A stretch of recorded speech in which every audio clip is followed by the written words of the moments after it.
இன்றைக்கி அம்மா சமையல் கட்டு சேனலில் நம்ம ஆட்டோட ரத்தத்தில் எப்படி கூட்டு பண்ணுறது அப்படிங்கிறது தான் இன்றைக்கி நம்ம பார்க்க போகிறோம். இந்த ஆட்டு ரத்தத்தில் பார்த்திங்கன்னா நிறைய அயன் சத்து இருக்குது, அதாவது இரும்பு சத்து நிறையவே இருக்குது. அதனால் நம்ம அதை அடிக்கடி செஞ்சு சாப்பிடலாம். வாங்க இது எப்படி செய்யறதுன்னு இப்போ நம்ம வீடியோக்குள்ளே போய் பார்க்கலாம். இன்றைக்கி இந்த ஆட்டு ரத்தம் பண்ணுறதுக்கு நான் ஒரு ஆட்டு ரத்தம் வாங்கியிருக்கேன். நம்ம சிக்கன் மட்டன்லாம் வாங்கும்போது அந்த கடையில் ஆட்டு ரத்தம்னு கேட்டால் இந்த மாதிரி கொடுப்பாங்க. இதை வாங்கினோன்னா ஒரு பிளேட்டில் வச்சு ஒரு 4-5 முறை நல்லா கழுவி எடுத்துடலாம். அதை கழுவி நல்லா சுத்தம் பண்ணதுக்கப்புறம் இந்த மாதிரி ஒரு கடாயில் ஒரு அகலமான கடாயில் நான் தண்ணி ஊற்றி வச்சுருக்கேன். இந்த தண்ணி நல்லா சுடணும். இப்போ தண்ணி நல்லா சுட்டுருச்சு. இப்போ நம்ம எடுத்து வச்சுருக்க அந்த ரத்தத்தை இந்த தண்ணியில் வச்சிடலாம். மெதுவாக எடுத்து தண்ணியில் போட்டுருங்க. இப்போ தண்ணியில் போட்டாச்சு. ஒரு லிட் போட்டு மூடிடலாம். மூடிட்டு இது கொஞ்சம் நேரம் நல்லா கொதிக்கட்டும். ஒரு 10லேருந்து 15 நிமிஷம் வரைக்கும் ஆகும். இப்போ 15 நிமிஷத்துக்கு அப்புறம் இது எப்படி இருக்குன்னு பார்க்கலாம்.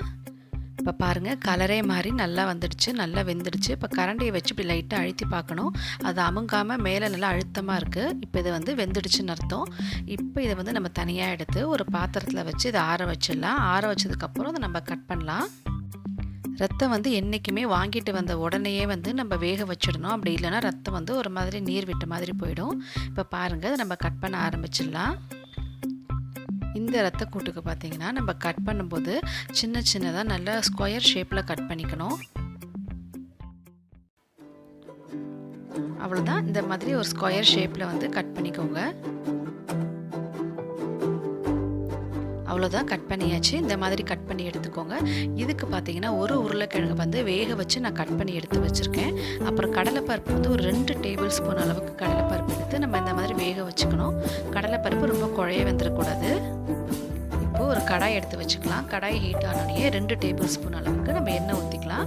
எண்ணெய் சூடான உடனேயே அதில் 2 துண்டு பட்டை, 1 டீஸ்பூன் சோம்பு, அப்புறம் ஒரு கொத்து கருவேப்பிலை இதை போட்டு நல்லா தாளித்து விட்டுடலாம்.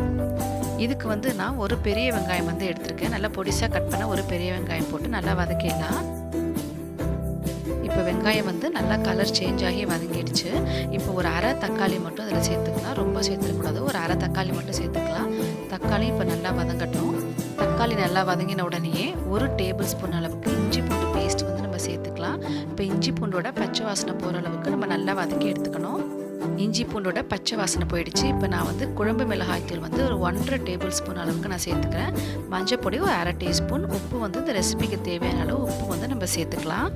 இப்போ ஒரு நிமிஷம் போல் இந்த மசாலா பொடி எல்லாத்தையும் நம்ம லைட்டாக எண்ணெயில் வறுத்துடலாம். இப்போ ஒரு டம்ளர் அளவுக்கு நான் தண்ணி ஊற்றிக்கிறேன். தண்ணி சேர்த்துட்டு நல்லா அதை கலக்கி விட்டுருங்க. கலக்கிட்டு இந்த மசாலா வாசனை போகிற அளவுக்கு இப்போ அதை நல்லா கொதிக்க விட்டுறலாம். இப்போ ஒரு லிட் போட்டு மூடிடலாம். மூடிட்டு அதை நல்லா கொதிக்க விட்டுடலாம். மசாலாவோட பச்சை வாசனைலாம் போயிடுச்சு. இப்போ நம்ம எடுத்து வச்சுருக்க ரத்தத்தை இதில் போட்டுடலாம். போட்டு இதை நல்லா மிக்ஸ் பண்ணி விட்டுடலாம்.